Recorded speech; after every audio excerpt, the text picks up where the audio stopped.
So guys, we are inside our Spring app. Let's make a new project. Image assets. Choose the background you want.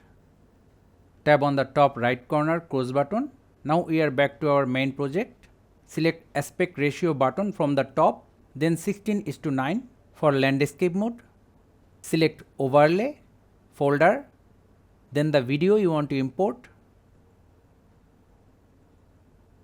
Now duplicate the layer. Select the back one, look for transform, scroll down, select fill, then the effect, look for Gaussian blur,